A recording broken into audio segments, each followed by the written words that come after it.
le stade de Castres est en travaux. Du coup, ils ont délocalisé à Béziers, au stade de la Méditerranée. Mais cela n'a pas vraiment troublé les Castrais qui sont les premiers en action dans cette rencontre face à une équipe du Stade Français avec pas mal d'absents, beaucoup de blessés, avec ici Kirkpatrick qui s'infiltre dans la défense parisienne. Il est repris, mais le jeu continue pour les Castrais. Les Parisiens sont en position de hors-jeu et donc les Castrais vont bénéficier d'une pénalité, ce qui va permettre aux vice-champions de France de prendre le score dans ce début de match grâce à Geoffrey Palis. Mais cette première action n'est qu'une illusion parce que très vite les Castrais vont avoir tendance à s'endormir et puis surtout ils sont dominés en mêlée par les Parisiens, à l'image ici de ce ballon qui va sortir côté Stade Français, un ballon finalement assez anodin qui va arriver dans les mains de Jules Pisson qui dégage, ballon rendu au Castrais. Geoffrey Palis est là pour récupérer cette balle mais il tergiverse un petit peu, il semble hésiter, ne pas trop savoir quoi faire, il attend et résultat il est contré par Julien Arias qui va marquer le premier essai du Stade Français dans cette rencontre avec 2 pénalités de Pisson. C'est le Stade Français qui mène 11-3 face à Castres après 13 minutes dans cette rencontre. Mais juste après, les Parisiens vont enchaîner les fautes et permettre à Geoffrey Palis d'enfiler les pénalités. À la pause, c'est Castres qui mène d'un point 12-11 face au Stade Français. Mais pour résumer cette première période, je reprends les propos de David Darry-Carrère ici. Franchement, je nous trouve plutôt mou et je m'ennuie. Donc on est directement en seconde période avec un ballon pour les Parisiens. Les Parisiens menaient 15-11 après une pénalité de Castres avec ce ballon pour Naya Salevou qui trouve Mathieu Ugena, le jeune troisième ligne de 19 ans qui va en footing. Il n'a pas vu Cabane revenir, qui lui boxe le ballon. Catastrophe pour ce jeune joueur.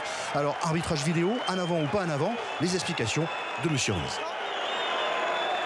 Pour toi, c'est bien le bleu qui tape dans le ballon.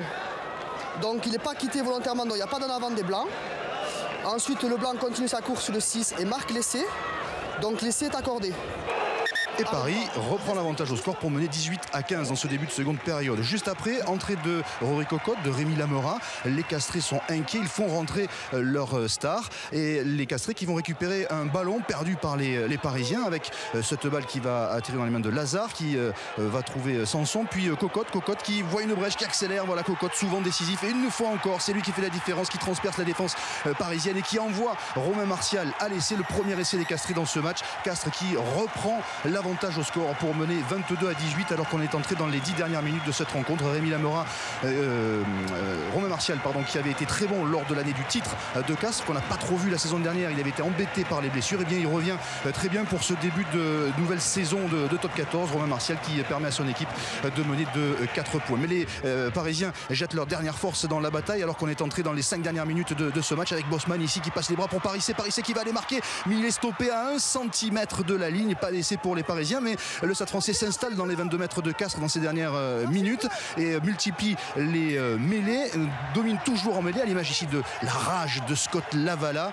Les Castrés sont régulièrement mis à la faute et au bout d'un moment, Monsieur Ruiz est obligé de sévir. Il va infliger un carton jaune à Fahanonou et les Castrés vont terminer cette rencontre en infériorité numérique. Et le ballon est toujours pour les Parisiens, toujours devant la ligne d'en but des Castrés avec cette balle pour Lacafia. On est dans la dernière minute de ce match. Lacafia qui est pris, le ballon sort rapidement, Filleul qui écarte Bosman qui allonge sa passe pour Camara en force qui rafute Martial pour aller marquer l'essai de la victoire sur la sirène. La victoire du Stade Français qui s'impose 25-22 face aux vice-champions de France. Exploit incroyable des Parisiens à la toute dernière seconde grâce à ce dernier essai signé Djibril Camara, et c'est le ciel qui tombe un petit peu sur la tête des Castrés qui s'inclinent à domicile lors de cette première journée. Des Castrés abattus à l'image de Rémi Lamora. Ils ont proposé une défense qui nous a surprise, on n'avait pas trop travaillé ça cette semaine, mais c'est pas une excuse non plus, on est sportif professionnel, il faut s'adapter aussi sur le terrain. Et c'est vrai qu'on a voulu mettre beaucoup de volume, on s'est un petit peu perdu, on est tombé face à un mur et puis derrière on prend des points. On prend des points un peu à la con, bon cet essai ils vont le chercher avec leur trip et voilà, c'est très difficile.